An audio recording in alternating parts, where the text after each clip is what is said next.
But एक सामाजिक तौर पे होता है ना कि लड़की है, आगे शादी करना है तो मतलब सपोर्ट नहीं कर सकते, दहेज देना है काफ़ी ज़्यादा, देखने में अच्छी नहीं है, ये सब काफ़ी बातें होना शुरू हो गया घर में सब। फिर भी मैं हार नहीं मानी और सबका बात काट के मैं बोली कि सेल्फ में पढ़ा के कर लूँगी आगे। तो मैं बीएड के लिए मैं रांची से चली गई दिल्ली। उस टाइम प्राइवेट कंपनी में जॉब करने का कुछ पैसा अर्न की रहने के लिए, क्योंकि मुझे कोई एफर्ट नहीं था कि घर से कोई दे रहा है या कोई सपोर्ट कर रहा है। और एडमिशन लेने के बावजूद भी काफ़ी टेंशन में रहती थी कि मैं फी कैसे भरूंगी। मतलब ट्यूशन पढ़ा के कुछ लोग का सपोर्ट वहाँ पे मिला। वहाँ से मैं कमेटी वगैरह करके पैसा इकट्ठा करके मैं अपना बीएड कंप्लीट की। समझ में नहीं आ रहा था तो मैं घर पे कोचिंग स्टार्ट कर दी पढ़ाना। बिहार बोर्ड के बच्चे को पढ़ाने लग गई, सीबीएसई के बच्चे को ट्यूशन देना शुरू कर। जय हिंद। अभी आप देख रहे हैं मेरे साथ ये गर्ल्स कैंडिडेट है, इसका नाम राजकुमारी है। ये मधुबनी की रहने वाली है और इस बार इसका टीजीटी मैथ में यानी 9th-10th मैथ सब्जेक्ट के लिए सिलेक्शन हुआ है। पहले तो इसको मेरे तरफ से, संस्थान की तरफ से ढेरों बधाई। ये स्पेशल इंटरव्यू लेने का मकसद मेरा सिर्फ एक ही है कि बहुत सारी कैंडिडेट, गर्ल्स कैंडिडेट, खास करके महिला कैंडिडेट गांव देहात शहर जहां भी है तो उनको थोड़ा सा प्रमोट करने की ज़रूरत होती है। प्रतिभा थोड़ा सा कम या ज़्यादा हर जगह देखने को मिलती है और हमको लगता है कि अगर थोड़ा सा उनको जगह दिया जाए कि आप में कितनी प्रतिभा है और उस प्रतिभा को वो पहचानने में कामयाब होती है तो हमको लगता है कि सफलता के द्वार तक खुद ब खुद पहुंच जाएगी। और कहीं ना कहीं राजकुमारी की कहानी भी इसी तरह की है। ये प्लेटफॉर्म की स्टूडेंट रही है और TRE 2 में भी ये एग्ज़ाम में बैठी थी। उस समय इसको काफ़ी ज़्यादा कम मार्क्स कट ऑफ से था, लगभग हमको लगता है 22-25 मार्क्स कम था कट ऑफ से।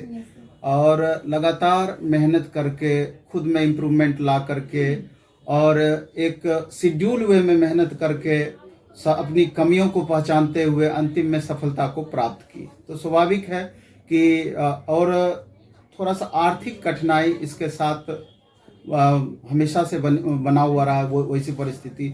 और ये ट्यूशन वगैरह भी पढ़ाती थी, उसी के द्वारा कुछ अर्जन करके और अपनी पढ़ाई को कंटिन्यू रखती थी। पहले तो हम राजकुमारी को बधाई फिर से देना चाहते हैं और थोड़ा सा इससे हम जानना चाहेंगे कि थोड़ा अपने बारे में ये बताए और थोड़ा अपनी जर्नी के बारे में बताए और महिलाओं के संदर्भ में खास करके महिला कैंडिडेट हैं तो उनको भी ध्यान में रख कर के ये बात बताए जिससे कि अच्छा लगे कि उनको भी पढ़ने के लिए एक इच्छा जिज्ञासा जगे। तो थोड़ा पहले अपने बारे में बताओ तुम। मैं राजकुमारी मधुबनी ज़िला से हूँ और काफ़ी ज़्यादा जर्नी फेस की हूँ मैं लाइफ में। और पहले मैं मतलब कि रांची से पढ़ी हुई थी, उसमें मेरा फैमिली का भी योगदान रहा काफ़ी ज़्यादा।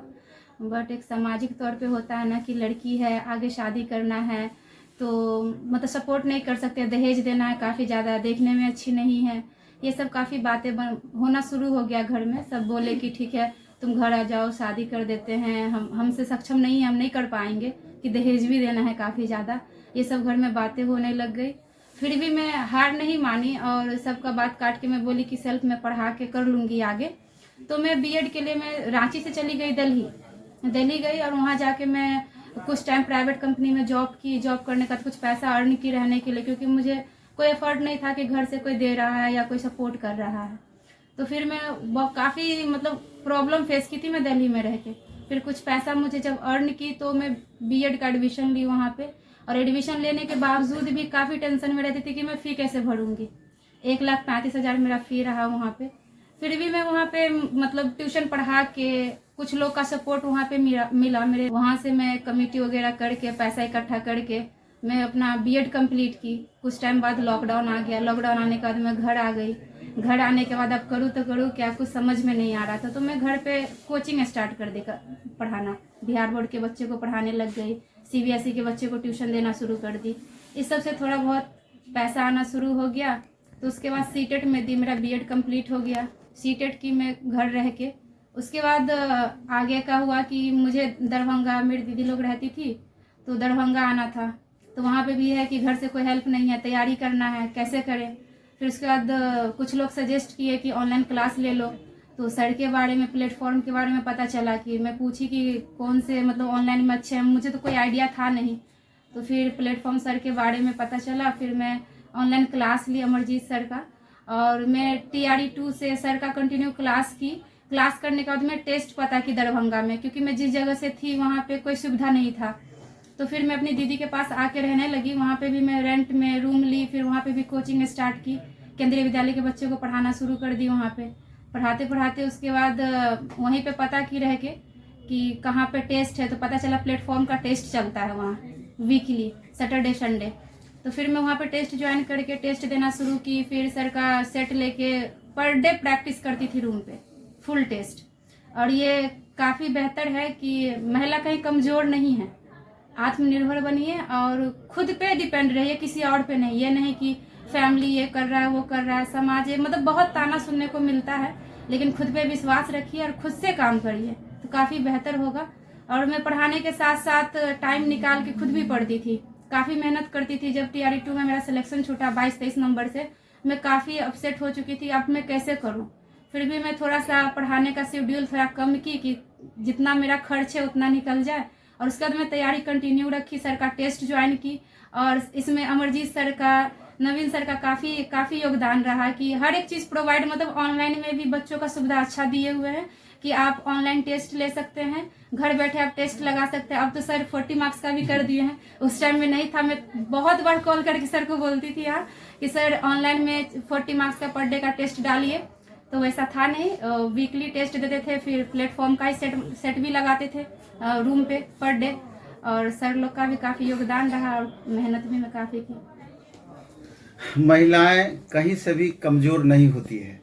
अभी आप सुने इसके जर्नी के बारे में, तो निश्चित रूप से अगर इसके जैसा कंडीशन बहुत गर्ल्स कैंडिडेट का हो सकता है। अगर आप आर्थिक रूप से संपन्न हैं, सक्षम हैं, तब तो कोई बात ही नहीं है कि आपको विरासत में उस तरह का मिला है। लेकिन अगर आप में इच्छा है, जिजीविषा है, कुछ करने का जुनून है, तो कभी भी अर्थ बाधाएं नहीं बन सकती है। और कहीं ना कहीं राजकुमारी इस बात को साबित की। अच्छा लगा हमको भी, इसलिए हम खास इंटरव्यू इसका लिए कि कम से कम जो इसके कंडीशन, इसके टाइप का कंडीशन, जो जिस कंडीशन से ये गुजरी है, अगर उस तरह की महिलाएं अगर इस वीडियो को देख रही होगी तो एक अंदर से जोश जुनून जगेगा कि नहीं, हम भी इस डगर पे चल करके, इस राह पर चल करके अंतिम रूप से सफलता हासिल कर सकते हैं, या उस मुकाम को पा सकते हैं जो हमने टारगेट फिक्स किया है या जो हमने लक्ष्य बनाया है।